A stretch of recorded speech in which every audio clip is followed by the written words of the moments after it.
Olá, alunos! Estamos de volta com o Direito Constitucional para a segunda fase da OAB.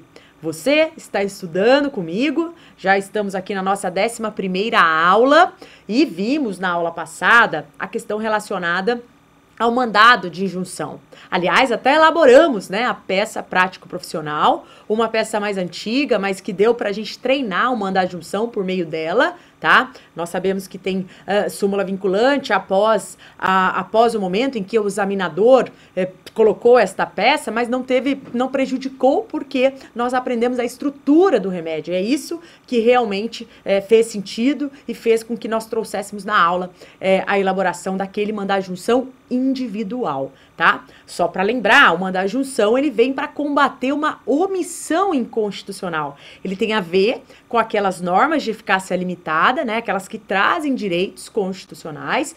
Tem previsão aí, tem proteção, muitas vezes uma proteção protegida pela cláusula, pelo rol de cláusulas pétreas, né, direitos e garantias lá individuais, mas que muitas vezes o exercício desse direito lá previsto, né, dessa prerrogativa inerente à nacionalidade, soberania, cidadania, né, as liberdades constitucionais, elas estão vinculadas à atuação do legislador, a atuação infraconstitucional, a uma regulamentação específica, né? E às vezes, se não há esta regulamentação, veja, o exercício do direito, ele fica impossibilitado, né? Não dá para exercer aquele direito, embora tenha garantia constitucional. Aliás, essa é uma crítica, a nossa Constituição, ela traz muitos direitos, mas muitas vezes, né, eles estão lá, mas eles não podem ser exercidos, porque dependem da atuação infraconstitucional, dependem dessa regulamentação. E o remédio, né, a garantia do mandado de injunção, ela serve justamente para combater aquilo que o Supremo Tribunal Federal já nomeou como a síndrome da inefetividade das normas constitucionais, síndrome da inefetividade das normas constitucionais de eficácia limitada não regulamentadas. Esta ausência, né, de atuação legislativa ou até mesmo de um órgão administrativo no intuito de regulamentar o direito para que possa ser exercido de acordo com a regulamentação, esta atuação, né, não existe, não se manifesta. Ou até mesmo existe, mas de forma insuficiente, né? Existe a norma, mas ela é insuficiente, ela ainda não é eficaz, ela não resolve o problema, não dá para concretizar aquele direito com base numa má regulamentação, numa regulamentação insuficiente. Seria uma omissão parcial, mas que também é sanável, né? Tanto por ADI por omissão, quanto por mandado de injunção.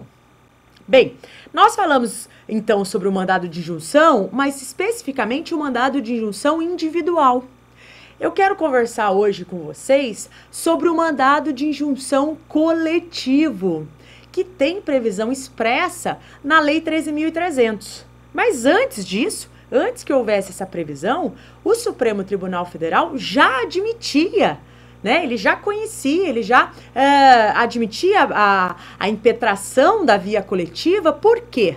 Porque antes da Lei 13.300 de 2016, a lei que era utilizada, né, subsidiariamente para poder, né, regulamentar, veja, aquilo que eu já comentei, né, o mandado de injunção veio para combater a omissão, mas ele próprio, durante mais, né, de praticamente 30 anos, porque desde a Constituição originária nós temos a previsão desse remédio, ele não tinha a sua própria regulamentação, né? Não tinha uma lei que o regulamentava.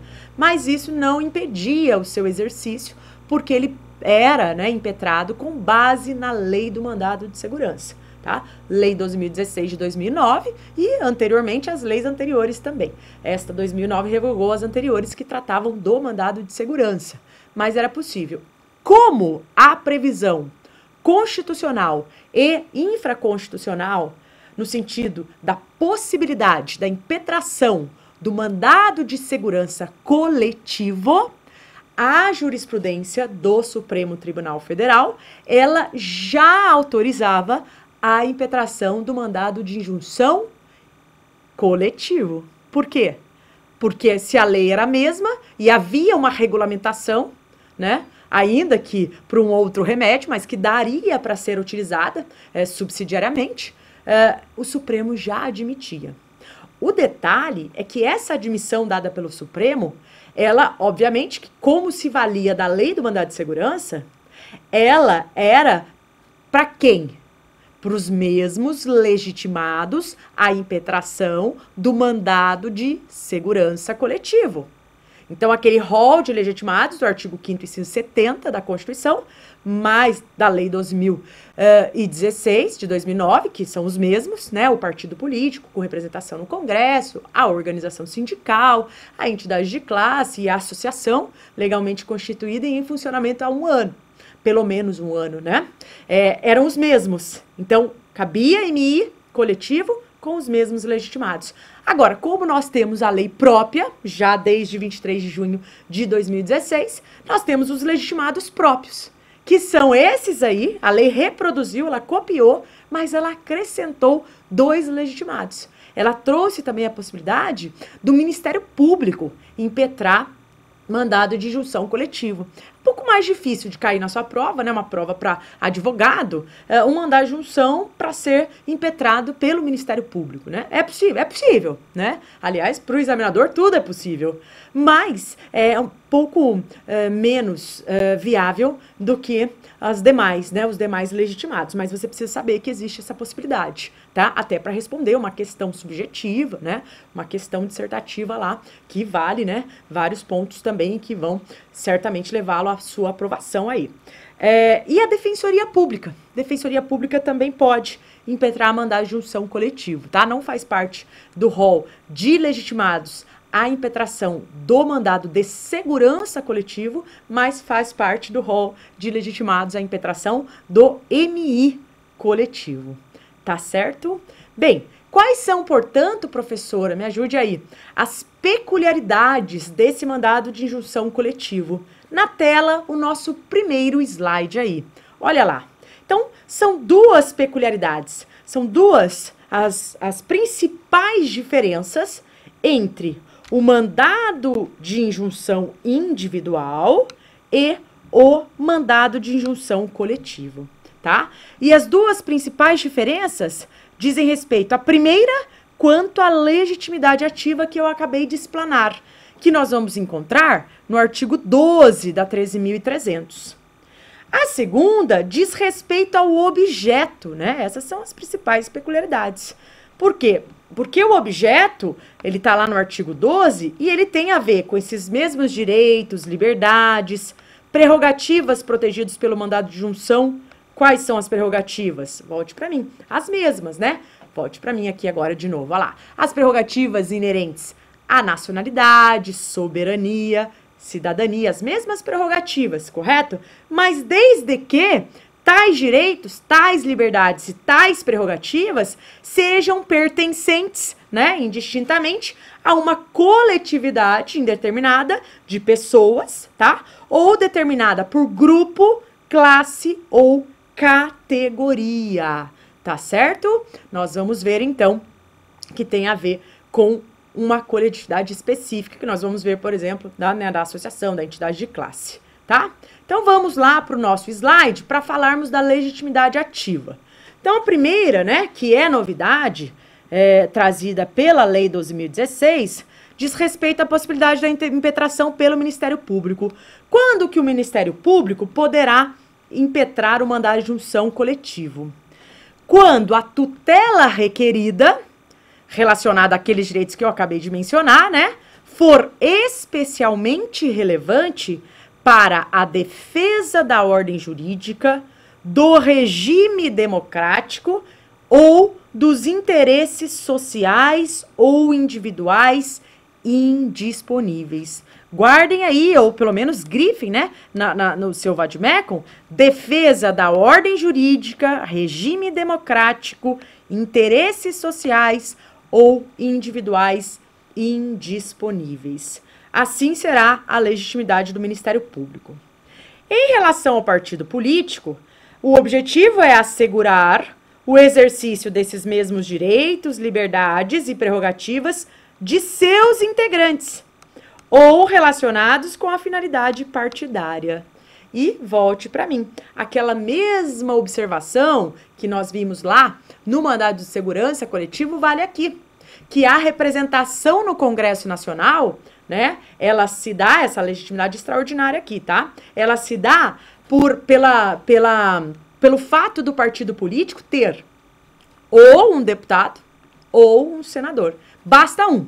Se ele tiver um representante em qualquer das casas do Congresso Nacional, para nós, ele já tem, ele já é legitimado ativo, né? E já significa que ele tem representação no Congresso Nacional. Tá certo? Vamos lá para o inciso 3º agora, na tela. Também podem impetrar o mandado de segurança coletivo, a organização sindical, que já podia lá no MS coletivo, né? Aqui é o mandado de junção, a entidade de classe ou associação legalmente constituída e em funcionamento há pelo menos 1 ano, para assegurar o exercício de liberdades, de direitos, liberdades e prerrogativas em favor da totalidade ou de parte dos seus membros ou associados, na forma dos seus estatutos e desde que pertinentes às suas finalidades, dispensada para tanto autorização judicial. Pode voltar aqui para mim só para eu explicar, né? Então, veja, não precisa ser apenas parte, né, dos associados. O interesse não precisa ser de todos, pode ser de parte dos associados, tá? Não tem problema aqui não. E outra que a própria lei fala, né, que é dispensada a autorização. O fato do sujeito ser associado já dá a ele a possibilidade dele impetrar esse mandado de injunção coletivo, tá bom? Já dá para a associação. Além disso, olha lá, defensoria, olha lá na tela. Também é legitimada ativa a defensoria pública. Quando que a defensoria pública poderá impetrar o mandado de injunção coletivo? Quando a tutela requerida for especialmente relevante para a promoção dos direitos humanos e a defesa dos direitos individuais e coletivos dos necessitados, na forma do inciso 74 do artigo 5º da Constituição. Então, defensoria pública vai proteger o quê? Os direitos humanos e os direitos dos necessitados. Aliás, volte para mim, né? Essa é a função institucional da Defensoria Pública. Até conto um caso para vocês que aqui em São Paulo, por muitos anos, não tinha Defensoria Pública. Você que está assistindo aí de um outro estado deve falar, nossa, como assim, né? E ficou por muitos anos. Você sabe que a OAB, né, na verdade, o governo teve que deslocar os seus procuradores, então procuradores do estado, né, que não tem nada a ver com defensores públicos, eles eram deslocados para atuarem, né, como se fossem defensores públicos. Aqui em São Paulo era assim, como se fossem defensores públicos. E aí tinha um convênio, mas ele não era suficiente, né, porque o procurador do estado, ele defende o Estado, não tem nada a ver com a defesa dos necessitados. Mas como não havia defensoria pública criada aqui em São Paulo, pasmem, e por muitos anos foi assim, né? Tinha também, né, existe até hoje um convênio com a OAB para que ela fornecesse ela indicasse, né, esses advogados para atuarem lá como defensores públicos. Graças a Deus, hoje já existe a Defensoria Pública aqui em São Paulo. Ainda há esse convênio, porque ainda não é suficiente para atender todos os necessitados, mas ela hoje, né, até tem mais trabalho. Olha, ela pode, além de atender lá os casos mais comuns, família, né, direito penal, para atender lá os crimes, aquelas pessoas que estão sendo aí objeto de, né, imputação criminosa, enfim, ela também pode impetrar mandado de injunção coletivo. Então, quem vai estudar para o concurso da Defensoria Pública tem que conhecer também direito constitucional com mais profundidade aí, né? Porque pode, ela é legitimada ativa para impetrar mandado de injunção coletivo, ok? Então, nós podemos resumir que as duas diferenças básicas entre o mandado de injunção individual e coletivo essas duas diferenças repousam na legitimidade ativa e no objeto, tá? Olha lá o objeto, o resumo do objeto do mandado de injunção: tutelar direitos subjetivos das pessoas integrantes de coletividade, grupo, classe ou de categoria, que são substituídos pelo impetrante, né? Legitimação extraordinária aí. inerentes à nacionalidade, soberania ou cidadania, cujo exercício encontra-se obstaculizado pela falta de norma infraconstitucional regulamentadora, tá? Volte para mim. Nós poderíamos até complementar, né? Pela falta de norma regulamentadora ou, né, a insuficiência, porque a omissão parcial também é admitida, né? O questionamento dessa omissão parcial insuficiente, que não resolve o problema, também pode ser objeto, né, de mandado de injunção, porque a lei do mandado de injunção, ela admite que nós combatemos também a omissão parcial, tá? Além disso, o que é mais que você tem que lembrar aqui comigo? Como que vai ser, né? Quais são os efeitos? Como que vai ser a sentença lá no mandado de injunção coletivo? Quem responde isso para nós é o artigo 13, tá? O artigo 13 da Lei 13.300 de 2016. Então, olha lá na tela para vocês verem a sentença. Ela fará, olha lá na tela, ela fará coisa julgada limitadamente às pessoas integrantes do quê? Da coletividade, do grupo, da classe ou da categoria substituídos pelo impetrante. Então, em regra, né? Em regra, a decisão está limitada às partes, né? Ela é subjetiva e limitada às partes, tá? Então, volte aqui para mim. Essa, gente, é uma diferença também, agora, entre o mandado de injunção coletivo e uma decisão dada em sede de ação direta de inconstitucionalidade por omissão. A tal da ADI por omissão ou ADO, né? Ação direta de inconstitucionalidade por omissão. Porque aqui o mandado de injunção, ele protege direitos subjetivos. A ADO tem a ver com um processo objetivo, com um controle abstrato de constitucionalidade. O mandado de injunção, ainda que coletivo, ele continua tutelando direitos subjetivos. Ele continua com partes específicas, né? Lá no controle concentrado, nós vamos ver, né, bastante coisa sobre o controle, até porque é o tema que mais cai na sua segunda fase, o controle de constitucionalidade. Nossa, de perguntas nós vimos assim o percentual enorme da quantidade de perguntas sobre o controle, além da peça, né? Já caiu a ADI algumas vezes, né? Além das questões relacionadas à peça prático-profissional. Agora, isso aqui, esses efeitos da decisão, ele é diferente em relação ao mandado de injunção coletivo e à ADO, tá? Aqui é limitado às partes. E tem um detalhe, né? Até que sobrevenha a lei regulamentadora. Por quê? Qual é a finalidade do mandado de injunção? Combater a omissão. Se antes disso sobrevier a lei, extinção do processo sem julgamento de mérito, igual, né?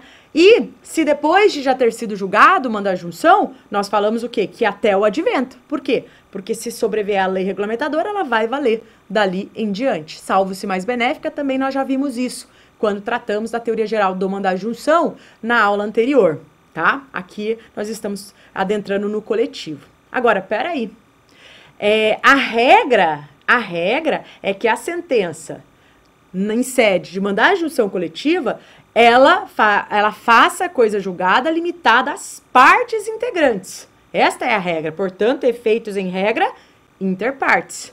Mas é possível, presta atenção, né, que seja conferida, que seja concedida eficácia ultra partes ou até erga omnes, tá? Mas quando? Gente, exceções devem ser interpretadas de forma restritiva. Não dá para ampliarmos, tá? Exceção é exceção. Só nas hipóteses taxativamente previstas. Não dá para interpretarmos uma exceção de forma abrangente. Então, só poderá haver, né, esta eficácia erga omnes, por exemplo, olha lá na tela. Quando isso, o quê?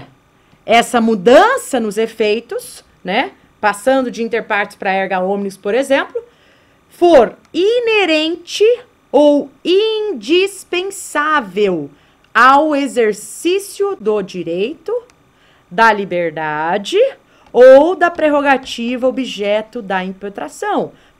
Prerrogativa inerente à nacionalidade, soberania e cidadania. volte para mim. Então, só vai, ou dá para todo mundo ou não dá para ninguém, é mais ou menos isso. Entenderam? Se o exercício do direito está condicionado à extensão dessa eficácia de forma erga omnes, para não prejudicar aquele grupo, aquela classe, aquela categoria de substituídos, né, que venceu, que de fato demonstrou o seu direito, né, para não prejudicar esse grupo, é que pode ser conferida a eficácia ultra partes ou erga omnes. Tá certo? Ficou claro, tá? E além disso, gente, além disso, olha que interessante. O artigo, o 9º, né, o parágrafo 2º, o parágrafo 1º fala nessa extensão, né, do próprio efeito da decisão. Agora, e casos semelhantes, casos análogos, também podem? Olha lá na tela. O parágrafo 2º admite, transitada em julgado a decisão, seus efeitos poderão ser estendidos aos casos análogos, tá? Por decisão monocrática do relator, tá? Então, volte para mim. É possível, né, que em decisão monocrática o relator estenda a decisão para outros casos semelhantes, tá? É possível. Bem, imaginemos que, da mesma maneira que existe lá no mandado de segurança, que tem o individual e coletivo, que o sujeito já tenha impetrado o remédio na via individual. Ele, né, não podendo exercer, cansado da impossibilidade de exercer um direito constitucionalmente assegurado, numa norma de eficácia limitada, que tem a ver com prerrogativa inerente à nacionalidade, soberania, cidadania, ele mesmo impetra o mandado de junção individual. Pode? Pode. Ali, nós já vimos até na aula passada que qualquer pessoa que tenha, que demonstre, né, que está impedida de exercer o direito pela ausência de regulamentação daquele direito, né? Tem que mostrar esse vínculo, que só não dá para exercer porque o direito não foi regulamentado. Então, pode ser qualquer pessoa. Então, vamos supor que ele já tenha impetrado o remédio na via individual. E aí ele toma ciência de que há uma impetração coletiva, né? Que foi aí impetrado um mandado de junção coletivo por uma associação que ele faz parte e que, portanto, ele será beneficiado com a decisão.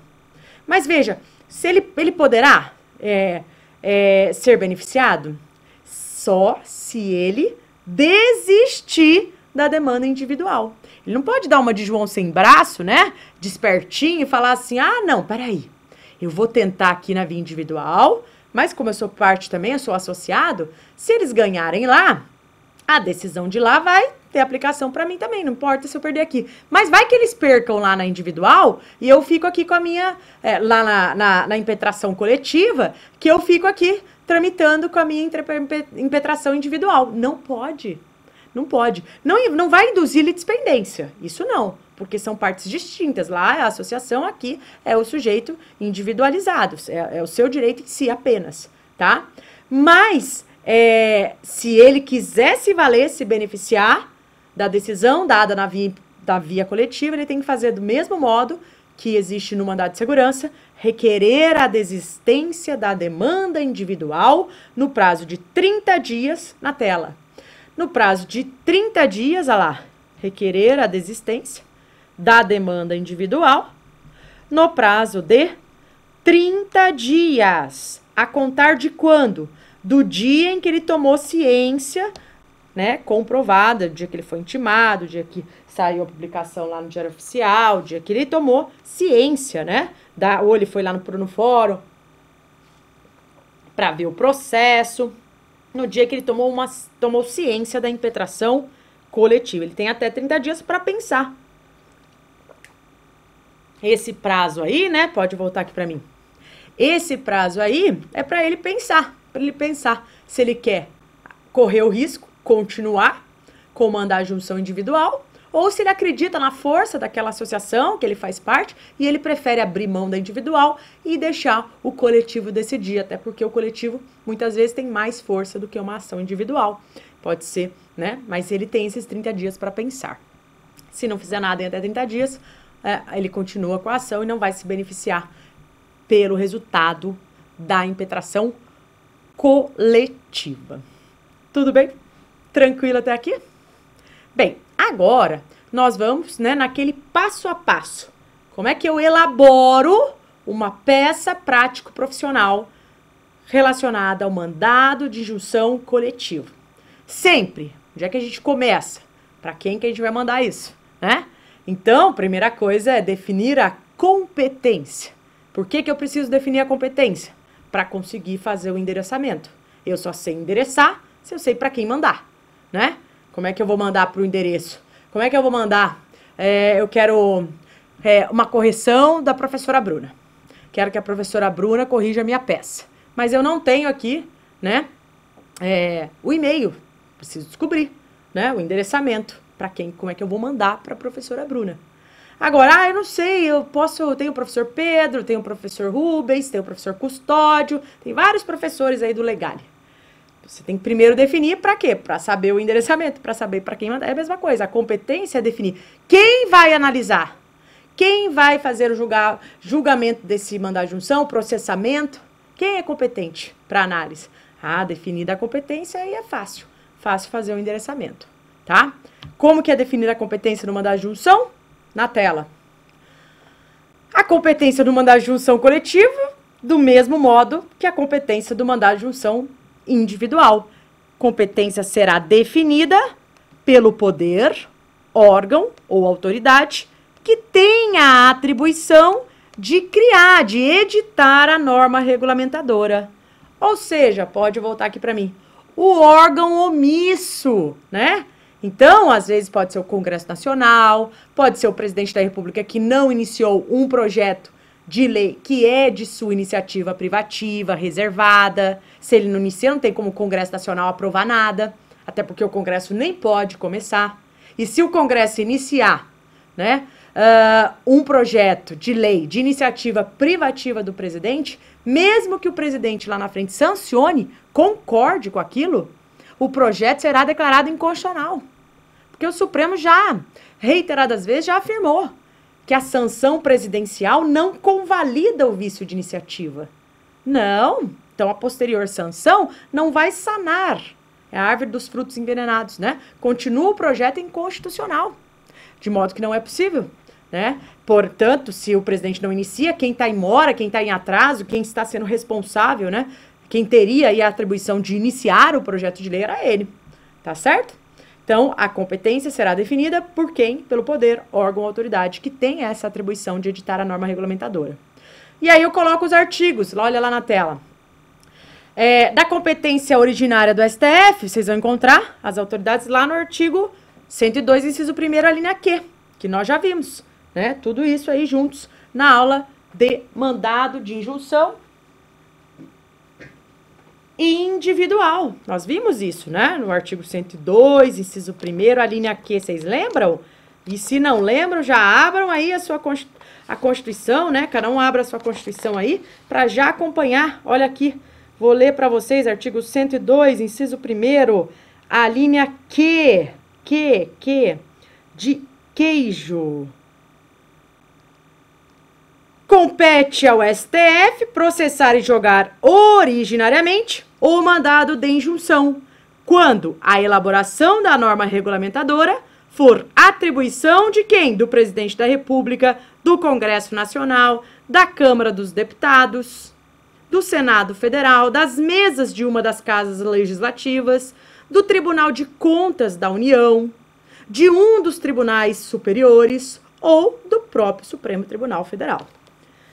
Será agora, né, competência do STF mesmo, mas em recurso ordinário, ROC, né, o famoso ROC, agora no inciso 2º. Então, compete ao STF julgar em recurso ordinário o habeas corpus, o mandado de segurança, o habeas e o mandado de junção, decididos em única instância pelos tribunais superiores, se denegatória a decisão. Será competência do STJ e do STF o julgamento, agora recurso, né? Do recurso extraordinário, do recurso especial, respectivamente, recurso extraordinário no STF e recurso especial no STJ, né?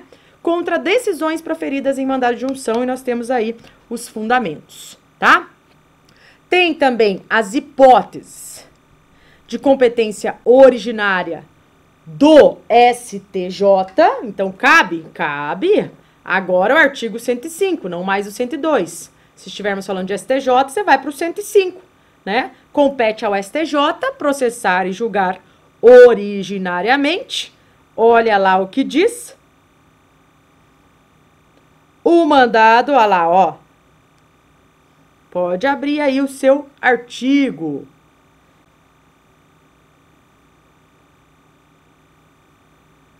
Artigo 105 da nossa Constituição.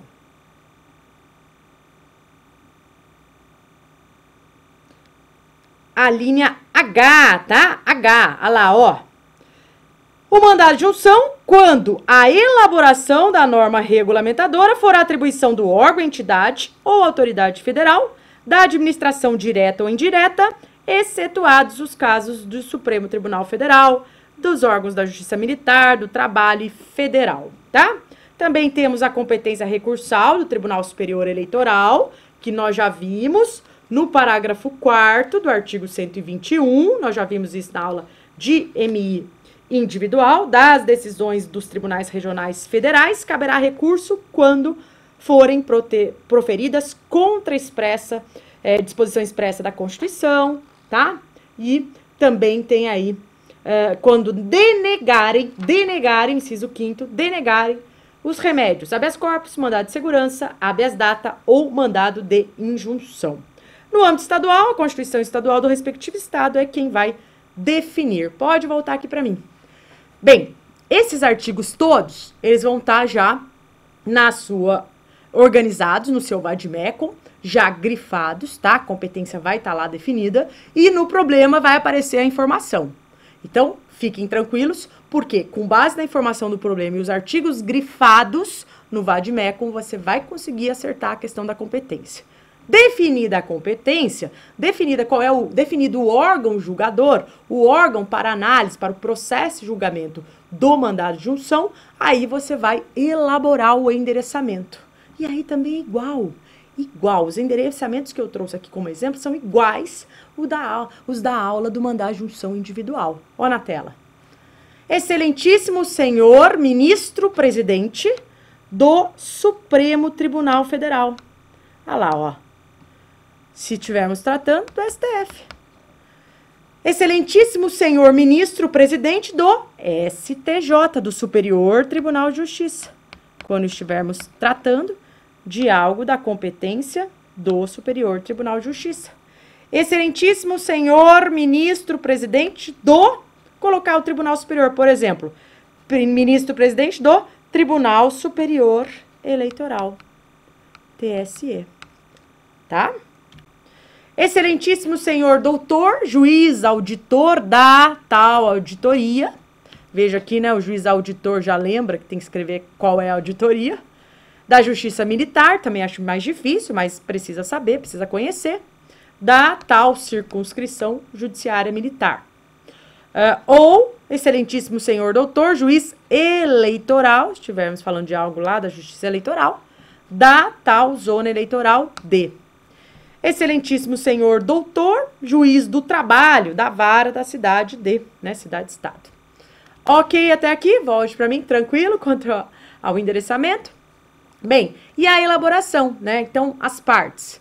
A legitimidade ativa, vocês vão encontrar no artigo 12, vai ser um desses incisos do artigo 12, ou seja, ou o Ministério Público, ou o partido político com representação no Congresso, né? Ou a organização sindical, ou a entidade de classe, ou a associação legalmente constituída e em funcionamento há pelo menos um ano, ou a defensoria pública, tá certo? Para ser mandado de junção coletivo, terá de um desses legitimados, tá? Não dá para serem outros. Então, é só conferir na 13.000, no artigo 12 da 13.300, para saber se enquadra lá. Pelos legitimados, já dá para você dá para te ajudar a identificar a peça. Não só esse requisito, né? O legitimado define? Não. Mas o legitimado, quem é que vai vai impetrar o remédio, já ajuda nessa definição da escolha, na descoberta de qual a peça processual cabível para aquela situação. Tudo bem? Legitimidade passiva, olha lá, quem vai figurar no polo passivo, na tela. Vai figurar aí no polo passivo, gente, o poder o órgão ou a autoridade de... Ah, opa, essa caneta não dá. Apaga, apaga, apaga. Isso. Marca texto tem que ser amarelo. Opa. O poder. O poder. Não, ainda não tá.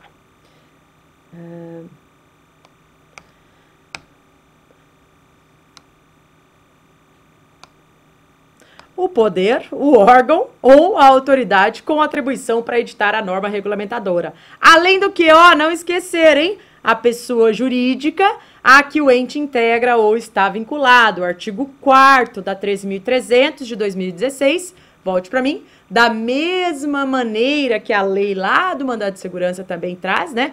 Tem que colocar a pessoa jurídica, né, a que o ente faz parte, tem que ser notificada. Nós vamos ver que isso vai ser reproduzido depois lá nos pedidos, tá bom? Nós vamos colocar isso lá também. Fundamentos, olha lá, quais são os fundamentos aí para a impetração desse remédio? Nós temos fundamentos de natureza constitucional, é o mesmo artigo 5º, inciso 71, volte para mim. Isso aqui é diferente em relação ao mandado de segurança. O mandado de segurança, ele tem fundamento constitucional tanto para o mandado de segurança individual, quanto para o mandado de segurança coletivo. O individual, artigo 5º, inciso 69 da Constituição.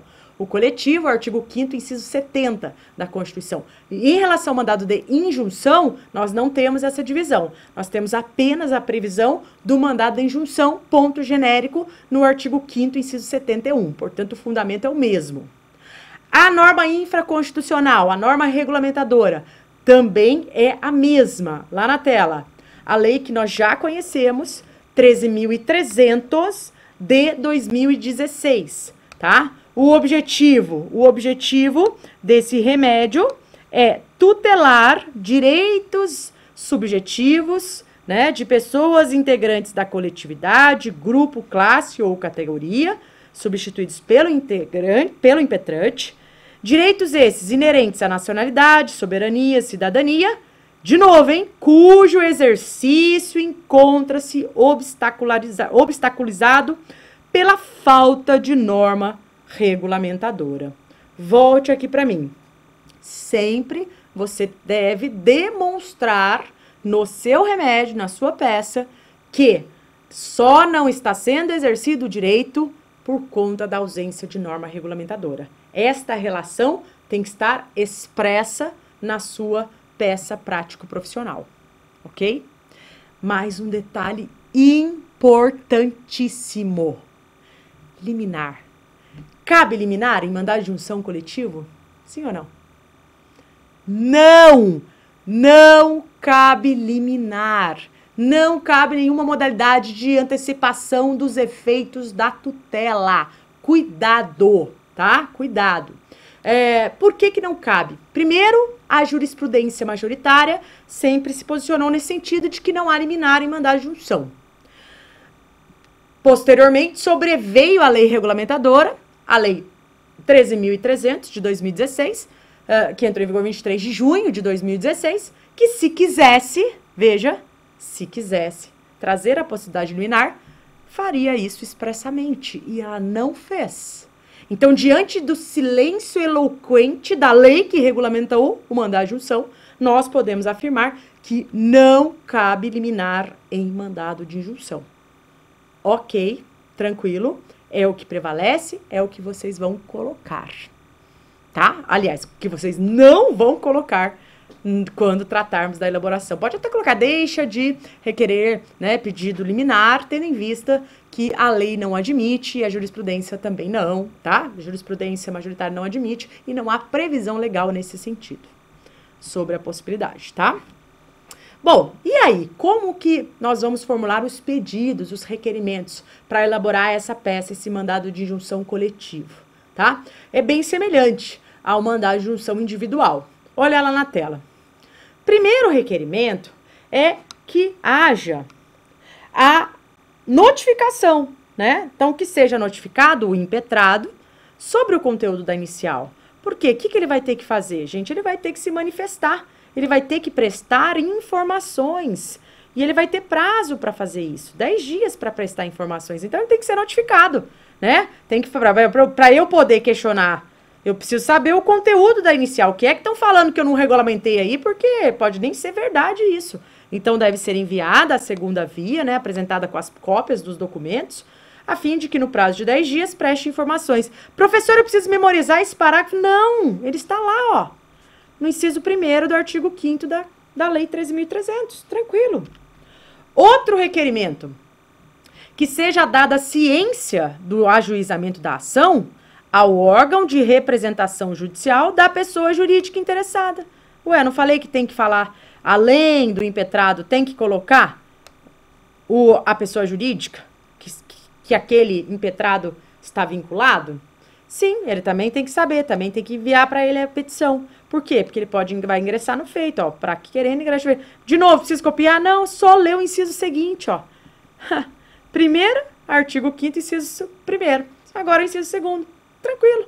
Depois, vai pedir para ouvir o Ministério Público, que também, depois de apresentadas as informações, por parte de quem? Por parte do impetrado, por parte do órgão omisso.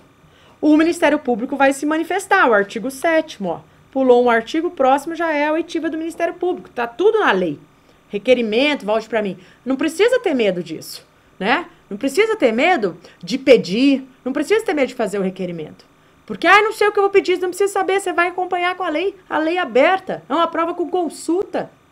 Se você souber manusear bem o seu vadimeco e consultar os artigos no momento da elaboração da peça, não tem como reprovar. Você será aprovado. Pode confiar. E quando que você vai conseguir manusear bem? A partir do momento que você treina, que você elabora, você cria as peças, não tem medo, né? Se você vai errar, não tem problema. Tá aqui para aprender. É melhor errar treinando do que errar no dia da prova e acabar sendo reprovado, né? Que mais, professora, que precisa colocar aí dentro dos meus requerimentos? Olha lá comigo na tela. Vai pedir para que seja reconhecida a omissão inconstitucional. O não agir, né, que impede o exercício, volte para mim, eu quero o reconhecimento da mora, eu quero o reconhecimento da omissão inconstitucional, eu quero o reconhecimento de que a ausência de regulamentação, de fato, está impedindo que eu exerça aquele direito. Entenderam? Aí você vai reproduzir quais são as providências lá trazidas pelo artigo 8º. Veja, pediu para citar o Ministério Público no artigo 7º, é só acompanhar. A lei praticamente traz os pedidos na ordem que você precisa colocar na sua peça. Vejam como o direito constitucional não tem nada de tão absurdo que você não vai conseguir responder no dia da prova. É tranquilo. Só copiar o artigo 8º da lei, ele traz. Ele traz as providências que o juiz vai tomar a partir do momento que ele reconhecer a mora. Então, você pede para ele reconhecer a mora para quê? Com a finalidade de... Lá na tela. Com a finalidade de determinar um prazo razoável para que o órgão omisso promova a edição da norma. Volte para mim. Isso aqui, se o problema não trouxer a informação de que já há um mandado de junção, já houve, né, um mandado de junção anterior e já foi estabelecido prazo e o órgão omisso não cumpriu. Porque se já tiver havido um mandado de junção anterior, essa providência já tiver sido tomada pelo juiz e o órgão omisso não tiver regulamentado, você já vai direto para a próxima providência. Aqui eu estou colocando todas as providências, porque estou ensinando vocês a elaborarem pelo máximo todas as providências que podem ser tomadas pelo juiz ao reconhecer a mora. Mas se ele já tiver feito isso, é possível dispensar esse pedido para que ele promova a edição, tendo em vista que já foi feito e ele descumpriu, né, uma ordem judicial. E aí já vai direto para a segunda providência. Olha lá. Que seja, olha lá a próxima providência, garantida a efetividade do direito. Como que o juiz vai garantir a efetividade do direito e a concretização do direito? Por meio do estabelecimento das condições em que se dará o exercício do direito. Tá bom, volte aqui para mim. Qual lei que eu vou aplicar analogicamente? Lembra da aula passada? Que nós vimos um problema sobre aposentadoria especial, que hoje já existe a súmula vinculante 33, que trata do assunto, né?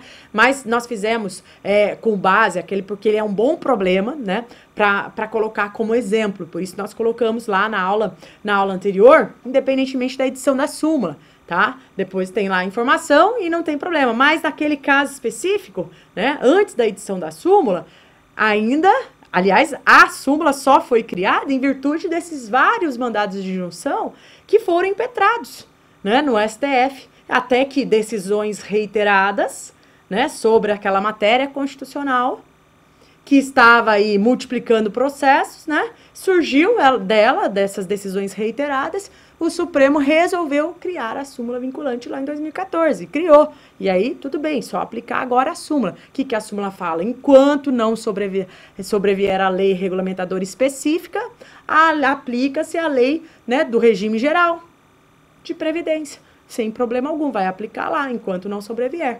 Mas até chegar a edição da súmula, ó, tanto é que foi objeto de questionamento na OAB lá atrás, antes da edição da súmula, não só numa peça prático-profissional, mas também numa questão subjetiva. Fez questão de colocar o examinador o mesmo assunto na questão subjetiva. Por quê? Porque é enxurrada de processo no STF.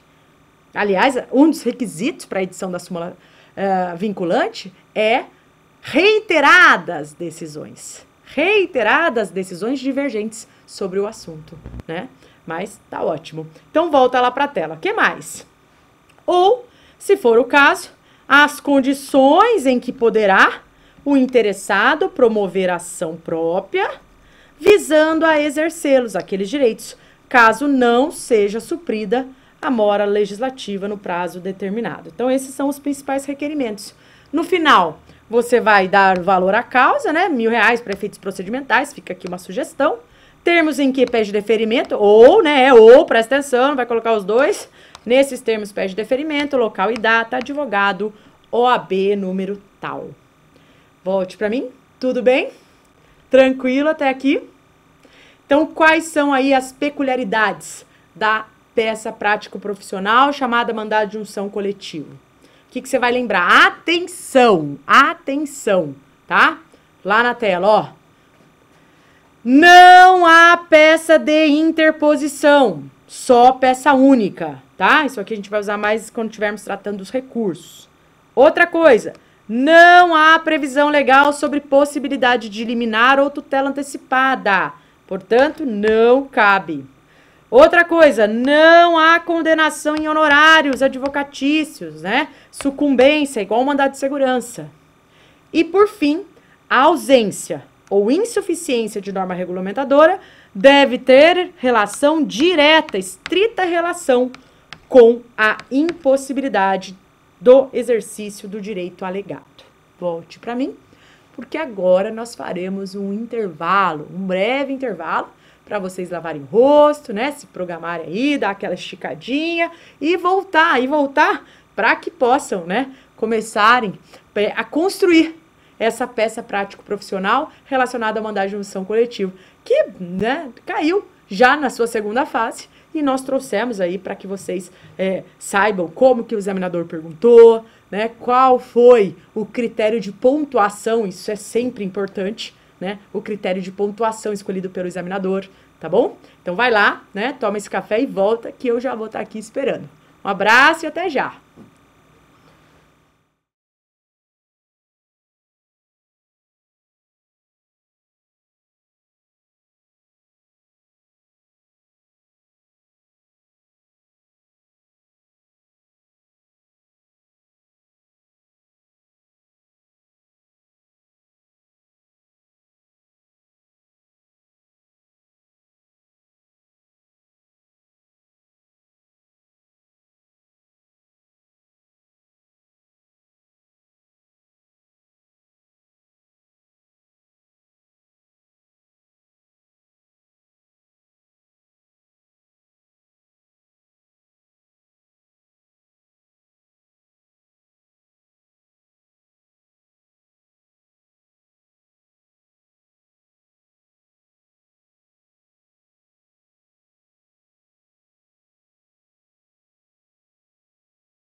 Olá, meus alunos! Estamos de volta com o Direito Constitucional, agora para elaborarmos, né, a peça prático-profissional do mandado de injunção coletiva. Na verdade, não é para elaborarmos, vocês vão elaborar em casa agora, mas eu trouxe um problema que caiu já na sua prova, né, no 22º exame, e toda a fundamentação, todo o gabarito comentado, porque com base nisso, com todas as informações, vocês vão conseguir elaborar em casa uma boa peça, tá? Eu vou passar todas as informações para que vocês elaborem boas peças, tá? O treino tem que ser da maneira que você vai jogar, o seu melhor.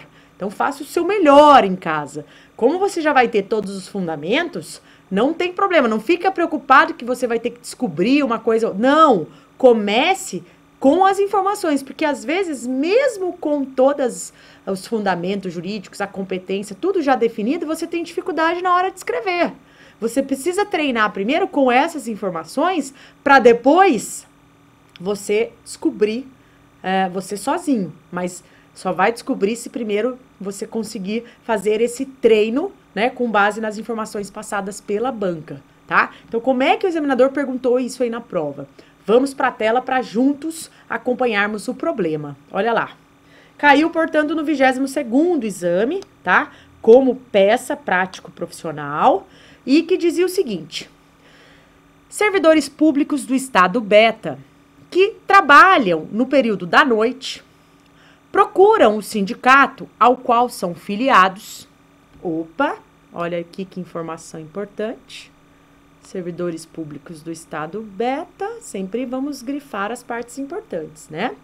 Procuram o sindicato ao qual são filiados, inconformados por não receberem adicional noturno do estado, que se recusa a pagar o referido benefício em razão, ó palavra-chave que vai ajudar a definir, inexistência de lei estadual que regulamente as normas constitucionais que asseguram o seu pagamento. Olha que maravilha! Olha a dica aqui. Inexistência de lei estadual que regulamente as normas constitucionais que asseguram o seu pagamento. Volte aqui para mim para eu explicar um pouquinho. Bem, como ele falou de inexistência de norma regulamentadora, ele já está induzindo o candidato, pelo menos ele está indicando para o candidato que provavelmente, né, as peças cabíveis nessa hipótese, né, seriam duas. O mandado de injunção, 3, né?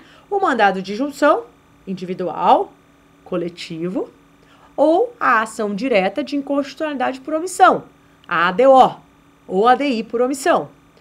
Mas como ele está falando de direito subjetivo, como ele está falando, né, dos servidores públicos do estado beta, ele não está falando da omissão em tese, de uma omissão abstrata, de uma não regulamentação de forma abstrata, que impede o exercício de forma abstrata. Ele está falando especificamente que essa omissão impede que os servidores públicos do estado beta recebam o adicional noturno. Ele já está indicando que é a peça que trata de direitos subjetivos e não da peça que faz controle abstrato. Portanto, será o remédio constitucional mandado de injunção, pelo menos até agora é o que o examinador, né, já tinha indicado. Nós sabemos aqui a resposta, mas veja que essa ideia de ler o problema e grifar as palavras-chave, ela é muito importante nessa identificação, nessa compreensão. Por que a peça é o mandado de injunção? Né, eu trouxe, mas por quê? Por conta dessas palavras-chave que nós estamos aí grifando, tá? Vamos lá continuar juntos. O sindicato resolve, então, contratar escritório de advocacia para ingressar o adequado... Opa! Remédio judicial. Ó, que maravilha, que facinho. Volte para mim. Aqui o examinador deu muita colher de chá para esses meus alunos. Ah lá, ó, o remédio judicial. Bom, descarta já a ADI por omissão. Porque a ADI por omissão é uma ação constitucional, é uma das ações do controle concentrado. Nada tem a ver com remédios judiciais, nada, né? Então é uma ação constitucional. Então aqui ele de fato, né, está querendo que você elabore o mandado de injunção. Volta lá para a tela. Contratou então o seu escritório de advocacia para ingressar com o adequado remédio judicial, a fim de viabilizar o exercício em concreto, mais uma dica bem importante, o exercício em concreto, viabilizar o exercício em concreto, volte para mim. Como que eu viabilizo o exercício em concreto de um direito subjetivo, de um direito constitucional, de liberdades e prerrogativas inerentes à nacionalidade, soberania, cidadania, um direito subjetivo, por meio do mandado de injunção aqui. Tá certo? Em concreto. No caso concreto. Volte para a tela. O sindicato, então, resolve, né, por seus filiados, da supramencionada prerrogativa constitucional, sabendo que há previsão do valor de 20% a título de adicional noturno no artigo 73 da CLT, Consolidação das Leis do Trabalho. Considerando os dados acima, na condição de advogado do sindicato, aqui ele já deu legitimado, né? Utilizando o instrumento constitucional adequado, elabore a medida judicial cabível. Vale lembrar que a peça ela deve abranger todos os fundamentos de direito que possam ser utilizados para dar respaldo à pretensão. E o examinador deixa claro, essa observação é do examinador, não é minha, que a simples menção ou transcrição do dispositivo legal não confere pontuação. Volte para mim. Aqui, gente, o examinador obriga o candidato a parafrasear. Obriga o candidato a escrever sobre o direito, sobre o princípio, sobre a garantia. Não basta conhecer, não basta saber onde é que ela se encontra no texto legal ou constitucional. É preciso entender e é preciso saber explicar o que ela garante. O que o artigo diz? Ah, tá, você leu o artigo. Agora escreva sobre ele. Ou melhor, escreva o que você entendeu após ler este artigo. É isso que o examinador fala. Que a mera transcrição ou menção não confere pontuação. Porque ele quer obrigar, ele quer verificar se o candidato sabe, além de ele tem o manejo, ele consegue encontrar os dispositivos no texto constitucional, isso ele precisa saber, tendo em vista que ele vai ser advogado. Ele precisa, né, conhecer os dispositivos, mas além disso ele precisa conseguir colocar isso no papel de maneira técnica, clara, objetiva, sem enrolar, né? Ou sem distorcer aí a informação, sem criar lei. Eu tenho aluno, viu? Eu tenho aluno que ele cria a norma. Coisa que nem existe. Ele lê e interpreta outra coisa. Por isso que tem que treinar, por isso que tem que corrigir a sua peça, por isso que você tem que refazer, pedir para outra pessoa ler, porque se você só ficar lendo, pode ser que você caia nessa. Poxa, eu estou parafraseando, mas eu estou mudando o significado da norma. Tá? Mas é o treino, tá bom? Não é tão difícil, não. O treino faz com que você... obviamente, para quem já escreve é mais simples. Mas para quem tem dificuldade de escrever, é só o treino mesmo. Leitura e treino, tá? Reescrevendo. Aprender a escrever se aprende escrevendo, tá? Vamos lá. Bom, qual que foi o gabarito comentado? Vamos lá ver. O enunciado acima indica o cabimento de um mandado de injunção coletivo. Ajuizado por quem? Pelo sindicato. Então, ele é o legitimado ativo. Já vai colocar lá o artigo 12, especificamente o inciso que trata do sindicato. Na medida em que visa a defesa dos interesses dos seus filiados, na proteção do direito ao adicional noturno. E aí você vai colocar o fundamento constitucional, artigo 5º, 71, conceder-se-á mandado de injunção, sempre que a falta de norma regulamentadora torne inviável o exercício dos direitos e liberdades constitucionais e das prerrogativas inerentes à nacionalidade, soberania e cidadania. Não basta a menção do artigo constitucional, é preciso fazer menção à fundamentação legal, Lei 13.300, de junho de 2016. Volte para mim, ao qualificar aí o sindicato, você pode colocar já, né, que essa legitimidade ativa decorre do artigo 12, né? Olha lá, aliás, isso ele já coloca aqui no gabarito comentado, olha lá, né? Que o sindicato, ele tem essa legitimidade conforme o inciso 3º do artigo 12, da 13.300, né? E não é necessária a autorização dos filiados, porque está escrito isso no próprio artigo. Já no polo passivo, então aqui no polo ativo, no polo passivo nós vamos colocar o governador do estado beta. Por quê? Porque é quem tem, né? Ele é a parte legítima para integrar o polo passivo da presente ação, haja vista que no processo legislativo estadual é quem detém competência privativa para iniciar o processo legislativo no presente caso, uma vez que as regras constitucionais estaduais de competência devem observar por simetria o que determina a Constituição Federal, ou seja, o artigo 61, parágrafo 1º, a linha D da nossa Constituição. Volte para mim. Você sabe que para dispor, né?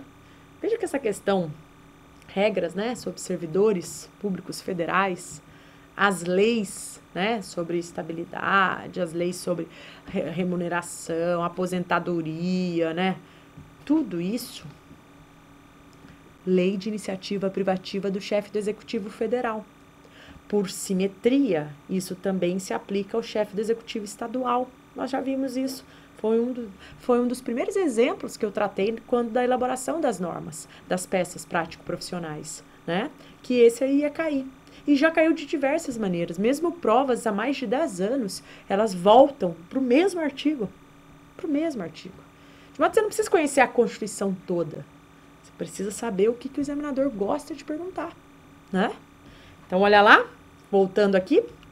A competência será do Tribunal de Justiça, governador, né, Tribunal de Justiça, uma vez que a Constituição da República Federativa do Brasil repartiu a competência para julgamento com base na fonte de onde deveria ter emanado a norma faltante e procurou concentrar a competência para o processamento e julgamento do mandado de junção nos tribunais superiores, sendo que no plano estadual a competência do mandado de junção pode ser definida pelas constituições estaduais, tá? Sempre observando a simetria. Fundamentos da mora. Agora na parte do direito. O que é que vocês vão ter que colocar na parte do direito? Bom, vai escrever que o direito ao benefício de adicional noturno é concedido aos servidores públicos que exerçam atividade laboral noturna e é garantido em razão da previsão constitucional do artigo 7º, inciso 9º da Constituição, lá no rol de direitos sociais, e no artigo 39, parágrafo 3º, devendo cada ente federativo regular o benefício por meio de lei. Volte para mim. Portanto, há a garantia constitucional tanto para o servidor público lá no 39, quanto para o seletista, para o servidor geral lá no artigo 7º, né? Tem que colocar isso. Tudo bem? E que você vai colocar? Que o não recebimento, o não exercício desse direito, recebimento adicional noturno, não se faz por conta da ausência de norma regulamentadora. Então, isso também terá de ficar expresso na sua peça prático-profissional, que você só não está recebendo porque não existe uma lei para dizer como que isso vai ser feito. Não existe uma lei regulamentadora, tá? Quais serão os pedidos dessa sua peça? Na tela. Então, você vai pedir para ser reconhecida a omissão, o estado de atraso, de mora legislativa, a fim de que seja concedida a ordem, aqui ó, artigo 8º, hein? De injunção coletiva para ser determinado prazo razoável para que o governador promova a edição da norma regulamentadora. Nós já vimos isso. Isso está onde, professora? Opa. Isso está lá no artigo 8º, gente. Nós já vimos. O artigo 8º da lei 13.300. Opa, deixa eu pegar a borrachinha aqui. Fui tentar consertar, não deu certo. Lei 13.300 de 2016. Artigo 8º lá. Que seja determinado prazo razoável, a outra, o inciso 2º lá, ó, que seja suprida a omissão normativa, garantindo-se a efetividade do direito à percepção do adicional noturno. Volte para mim. Presta atenção. O artigo 8º, ele traz o que você pode pedir. Você vai pedir para estabelecer um prazo razoável para criar. E depois você vai pedir para suprir a omissão. De que forma? A forma de ser, né? A forma em que essa omissão constitucional será suprida, ela vai estar de acordo com as informações trazidas pelo problema. Se o próprio problema traz a lei, a norma que será aplicada analogicamente pela falta de lei específica, lá no pedido você tem que fazer menção a isso. Entenderam? Então, o artigo 8º, ele traz a supressão da norma, ele traz, né, como que vai ser suprimida a omissão de forma genérica, dizendo que o próprio juiz pode estabelecer as condições em que se dará o exercício do direito. Mas se no problema já aparece a lei que dá para utilizar, é isso que você pede para o juiz. Você não deixa nas mãos dele, para ele aleatoriamente legislar e definir e estabelecer as condições. Você já coloca qual lei que você quer que aplique de forma analógica. Porque é uma lei específica tratando sobre o assunto. Não é a lei do servidor público, que é isso que a Constituição pede, né? Mas é uma lei geral que dá para ser aplicada, como foi no exercício de greve, tá? De aposentadoria especial, como nós vimos, inclusive com a edição da súmula vinculante, né? Volta lá para a tela. Garantindo-se a efetividade do direito à percepção do adicional noturno no percentual de 20% em relação à hora normal de trabalho, conforme disposições aplicáveis, pode até escrever, por analogia, contidas no artigo 73 da Consolidação das Leis do Trabalho, com eficácia para todos os servidores estaduais no exercício da atividade laboral noturna, caso não seja suprida a norma no prazo estipulado. Pode voltar aqui para mim. Artigo 8º, né? Incisos 1º e 2º aí, e artigo 13 também da lei. Até que sobrevenha a norma. Mas vamos supor que ele estabeleça um prazo para que o órgão misto, para que o governador, no caso, inicie o projeto de lei, e aí depois o Congresso, aliás, agora a Assembleia Legislativa, né, aprova daquele governador específico e a mora, né, seja suprida. Bom, até que sobrevenha a lei, vamos resolver o problema, vamos dar efetividade, vamos deixar com que esses que já trabalham no período noturno recebam um adicional noturno. Tudo bem? Bom, então, esses são os dados para que você elabore essa peça. Professor, eu posso utilizar o seu modelo? Pode. Nós temos o modelo do mandado de junção individual, né? Aqueles que também, né, tiverem a oportunidade de contratar o serviço de correção, esse apoio total por parte da professora Bruna, também é possível que nós façamos isso de forma conjunta. Se não, vocês só seguem o que nós disponibilizamos em aula, pode seguir, pode fazer parecido com aquilo que eu dei em aula, sem problema algum, mas peço que vocês coloquem as suas próprias palavras, ou, né, tiverem o livro de prática, que eu também já indiquei para vocês, de prática constitucional e administrativa da editora Foco, podem acompanhar pelos modelos de lá, que eu também faço parte, e, portanto, é possível, né? Mas eu peço para que vocês não se atenham, né, totalmente ao modelo, porque na prova não vai ter esse material de apoio, né? Você vai ter que fazer com base na lei. Então, tente, né, fazer com base nos fundamentos, porque não é difícil, tá? Mas primeiro precisa, né, colocar isso no papel. Tudo bem? Como que a FGV pontuou? Como que a GV, de fato, falou, você foi aprovado ou você foi reprovado? O que para ela teve relevância? Eu coloquei aqui item por item e a respectiva pontuação. Até para você saber o que você realmente tem que dar mais importância no momento do estudo. É ideal que acerte tudo? Mas é necessário? Não, você só precisa passar. Que bom se você gabaritar, mas o foco é a sua aprovação. Portanto, fique atento àquilo que pontua mais, para que se você não souber, para que você dê mais atenção, entenderam? Para não errar. Olha na tela. O endereçamento vale 0,10. Tribunal de Justiça do Estado Beta. As partes, olha só, as partes já valem 3 vezes mais. Até porque, né, você tem que colocar o impetrante e o impetrado, além de indicar o que, gente? A pessoa jurídica que aquele impetrado faz parte, integra. Então, são 3 coisas, 0,10 para cada uma, né? O sindicato, que é o impetrante, 0,10. O impetrado, que é o governador, porque é ele quem detém a iniciativa privativa, né, reservada por simetria, para iniciar projetos de lei que tratem sobre regime jurídico dos servidores públicos estaduais, né, adicional, enfim, aposentadoria. Vai ter que indicar o estado beta, né, que é aí a pessoa jurídica vinculada do governador, tá? Vai colocar também, olha só que interessante, né? Que vale até 0,40. Vai colocar o que está lá no nosso artigo 12 da lei, que o sindicato, ele possui legitimidade ativa para defender os interesses da categoria. Volte para mim, olha que simples, né? Isso estava no artigo.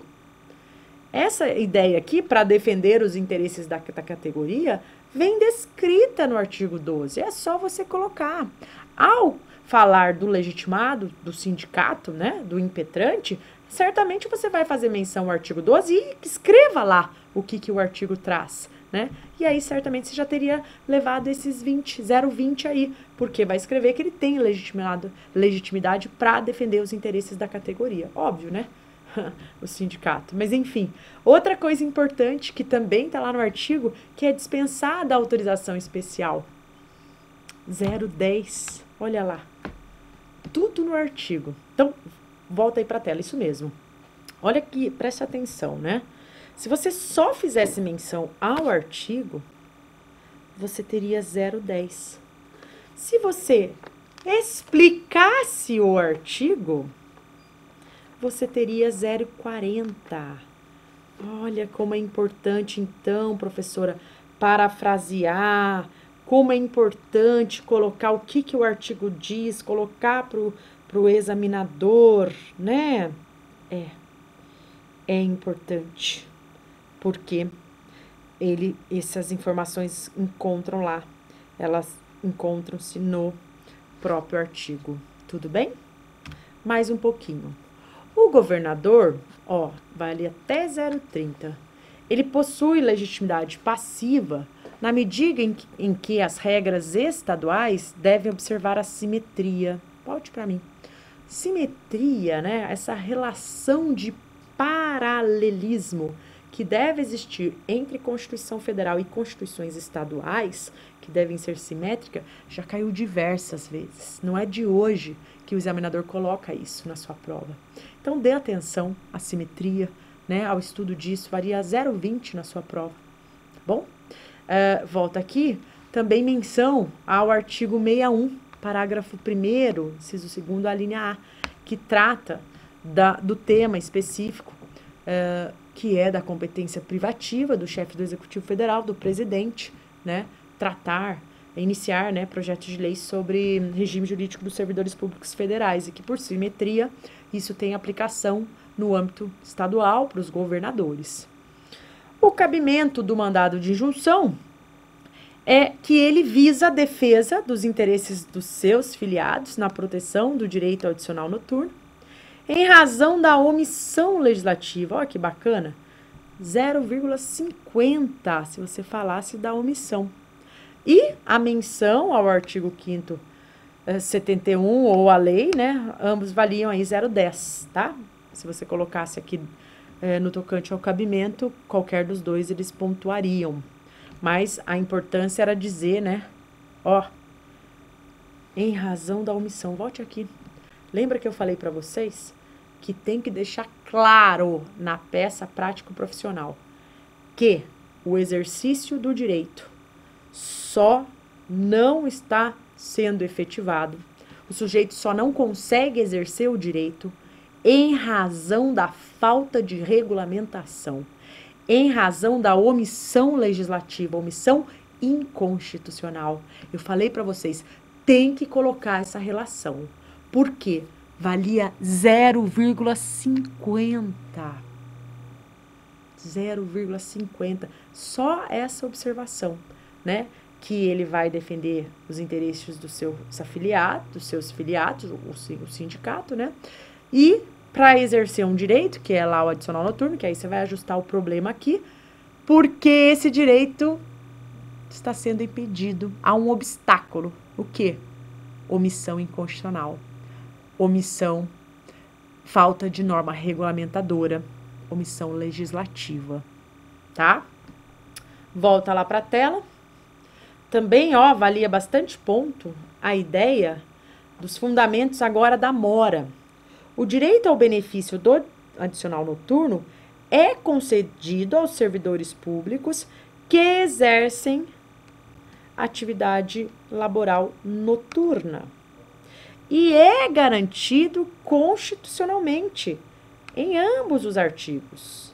Artigo 7º, inciso 9º, e artigo 39, parágrafo 3º da nossa Constituição. Olha aqui a fundamentação, né, jurídica. 0,60 e 0,70. Muito ponto aqui também. Até 0,70. O que vai pedir agora, então, professora? Vai pedir, conforme o artigo 8º, o reconhecimento da omissão para que a ordem seja concedida. Vai pedir que seja determinado um prazo razoável para que o governador promova a edição da norma, tá lá no artigo 8º. Isso também vale 70, né? Esse pedido que tá tudo na lei. E vai pedir ainda que seja suprida a omissão, né? Agora o inciso 2º do artigo 8º. Seja suprindo a omissão, garantindo a efetividade do adicional noturno no percentual de 20%, conforme o artigo 73 da CLT e o artigo 8º, inciso 2º da 13.300. Né? Volte para mim. O 8º, inciso 2º da 13.300, ele garante que o juiz deve estabelecer as condições em que se dará o exercício do direito. Como eu comentei, se você já tem a norma que vai ser aplicada subsidiariamente, analogicamente, porque não existe a lei específica, você aponta esta. E aqui, ó, o apontar, né, disso daí, valia 73, né? E tem que pedir, tem que toda vez que mencionar, né, tem direito à percepção, veja lá, 0,60, né? Dizer mais uma vez que ele tem direito ao adicional noturno. Então, sempre, todos os fundamentos que vocês encontrarem, eu sempre digo, né? Coloque tudo na peça. Coloque. Por que coloque, professora? porque o excesso não vai levar à reprovação, mas a falta de fundamentação jurídica pode levar à sua reprovação. Portanto, coloque tudo que você encontrar, tá?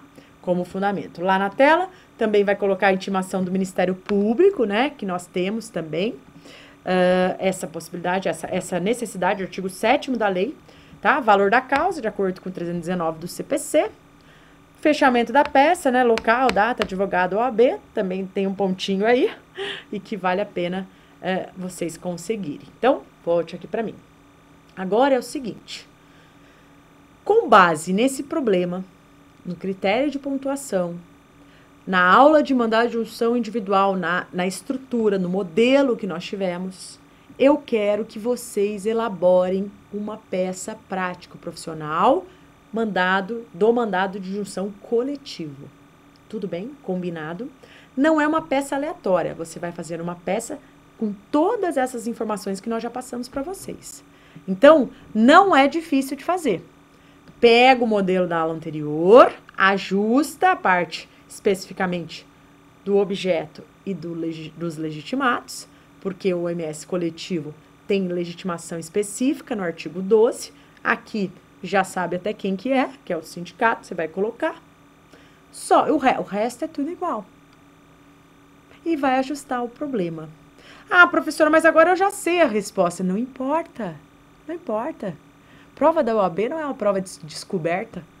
Qual é o fundamento? Qual é a peça?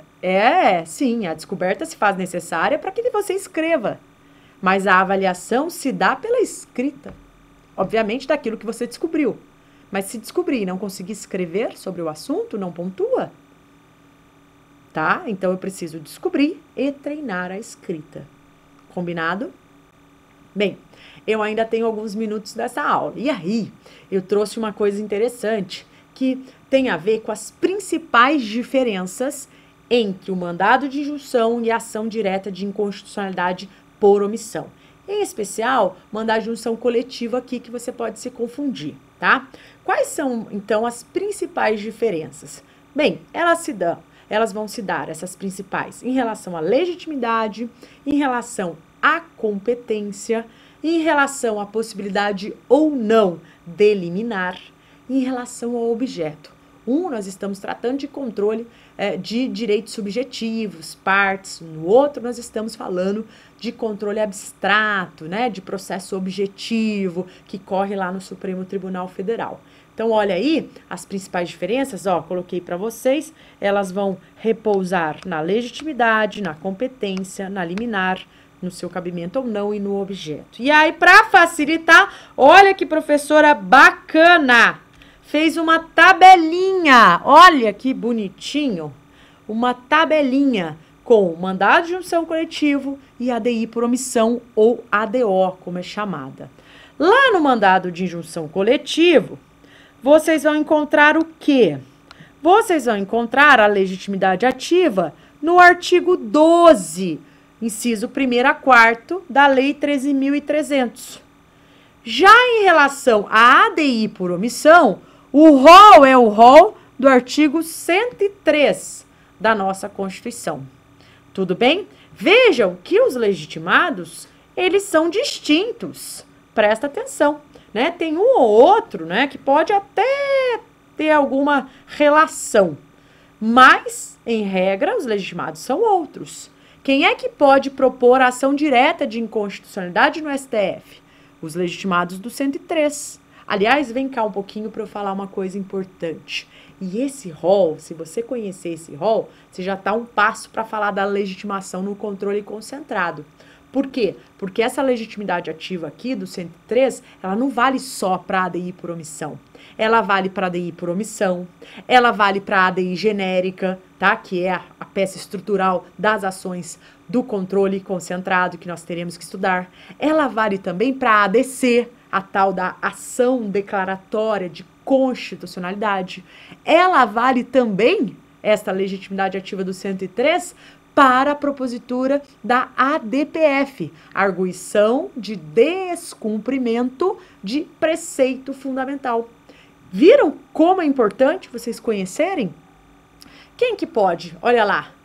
o presidente da República, na tela, a mesa do Senado, a mesa da Câmara dos Deputados, a mesa de Assembleia Legislativa ou da Câmara Legislativa do Distrito Federal, governador do Estado ou do Distrito Federal, o Procurador-Geral da República, o Conselho Federal da OAB, o partido político com representação no Congresso Nacional, aqui há uma afinidade, né? A confederação sindical ou entidade de classe de âmbito nacional. Em suma, pode voltar para mim. Os legitimados, eles se dividem aí, né, em 3 blocos. Então há, né, 4 autoridades, 4 mesas e 4 entidades. Costumo brincar com os meus alunos, né? Não é centro espírita. 4 autoridades, 4 mesas e 4 entidades. Quais são as 4 entidades? Só para lembrar, né? Embora você vai estar com a Constituição, é só abrir o artigo 103. Presidente da República, governador do Estado, governador do DF e o Procurador-Geral da República. São as 4 autoridades. 4 mesas. Bom, mesa da Câmara, mesa do Senado, das Assembleias Legislativas dos Estados e da Câmara Legislativa do Distrito Federal. E as 4 entidades? Veja que fica mais fácil memorizar por blocos, né? Partido político, né, com representação no Congresso, confederação sindical, entidade de classe de âmbito nacional e a OAB, né, Conselho Federal da OAB. Maravilha? Depois vocês vão ver na aula de controle que o Supremo Tribunal Federal, ele divide esses legitimados da ADI por omissão e da ADC e da ADPF, porque são os mesmos, em 2 grandes grupos. O grupo dos legitimados universais, porque podem impugnar quaisquer leis, e o grupo dos legitimados especiais, que precisam demonstrar pertinência temática. Precisam demonstrar que a lei que eles estão impugnando tem relação com aquilo que eles protegem. Por exemplo, né? Não pode a entidade de classe dos médicos querer entrar para extinguir o exame dos contadores. No final da faculdade de contabilidade, o sujeito tem que fazer uma prova, né? Como tem aqui na OAB, também tem para o pessoal da contabilidade. Pode a entidade dos médicos pedir para extinguir esse exame lá. O que tem a ver? Não tem relação, né? Exceto se ela disser, né? Tá causando doença, tá causando problemas de saúde nos contadores. Mas, enfim, não tem, né, essa relação. Isso nós vamos ver. E outros, né, que são legitimados universais. Mas, se você já quiser conhecer aqueles que precisam demonstrar pertinência temática, até porque, por exclusão, você consegue acertar, e é melhor memorizar o que tem menos, né? Então, olha na tela. São esses aqui, ó. Vou até trocar a cor da caneta, e eu vou colocar o marca-texto amarelo. Esses aqui, ó. Opa! De novo errei. Vou ficar craque logo, logo. Quando tiver na última aula, né? Aí a gente consegue, vamos ver se agora deu. Tem que pôr o marca-texto e a cor. Agora sim. Então, ó, inciso 4º. Mesa das Assembleias Legislativas ou Câmara Legislativa do Distrito Federal. Quem mais? Ó, inciso 9. Confederação Sindical, entidade de classe, né? De âmbito nacional e o governador do estado ou do DF. Então, incisos 4, 5 e 9 são aqueles que precisam demonstrar pertinência temática. Os demais são considerados universais, tá? Quem que é? Agora, a legitimação ativa do mandado de injunção coletivo. Nós vimos isso na aula de hoje. MP, partido também, com representação no Congresso, organização sindical, veja que lá é confederação sindical, que é a junção de vários, não é essa daí, é diferente, nós vamos ver isso na aula de controle. Entidade de classe ou associação legalmente constituída e em funcionamento há pelo menos 1 ano, para assegurar o exercício de direitos, liberdades e prerrogativas em favor da totalidade ou de parte de seus membros ou associados, na forma de seus estatutos e desde que pertinentes às suas finalidades, dispensada para tanto autorização especial. Veja que eles pedem esses requisitos aqui, né? Tanto para a organização sindical quanto para a associação. Tomem cuidado aí, tá? E para a entidade de classe. Defensoria Pública. Volte para mim. Além, né, dessa diferença entre legitimidade, nós temos algumas outras. A primeira se dá quanto à competência. Como que é definida a competência para o julgamento do mandado de injunção? Bom, sempre por quem deveria ter regulamentado e não regulamentou. Então, pela autoridade responsável pela elaboração da norma regulamentadora.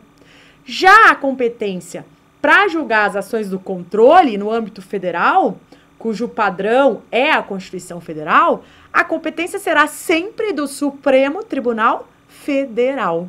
Tudo bem? Olha na tela que eu coloquei isso para vocês, ó, a competência aqui do responsável pela elaboração da norma regulamentadora. Lá no STF, lá na ADI por omissão, o STF. Outra importantíssima diferença, ó, liminar no mandado de injunção coletivo não cabe, não cabe. E liminar na ADI por omissão cabe, artigo 12F caput, parágrafo 1º da 9868 de 99. Quais são os requisitos? Excepcional urgência e relevância da matéria, né? Volte aqui para mim para eu conversar um pouquinho com vocês. Esta lei 9868, ela foi alterada posteriormente, né, anos depois, e ela trata, né, ela tratava apenas da ADI genérica, ação direta de inconstitucionalidade genérica, e da ADC, ação declaratória de constitucionalidade. Ela tratava só dessas duas. Só que depois ela foi alterada e foi inserida nela uma regulamentação para a ADI por omissão. Por isso tem 12F, né, essas letras, porque elas dizem respeito ao tratamento dado à ADI por omissão. E antes desta previsão, a jurisprudência era pacífica no sentido do não cabimento de cautelar em ADI por omissão. Tanto é que tem uma prova bem antiga, né? Vocês sabem que eu dou aula há muitos anos para a OAB, e tem uma questão bem antiga que tratava exatamente que a alternativa correta era não cabe medida cautelar em ADI por omissão.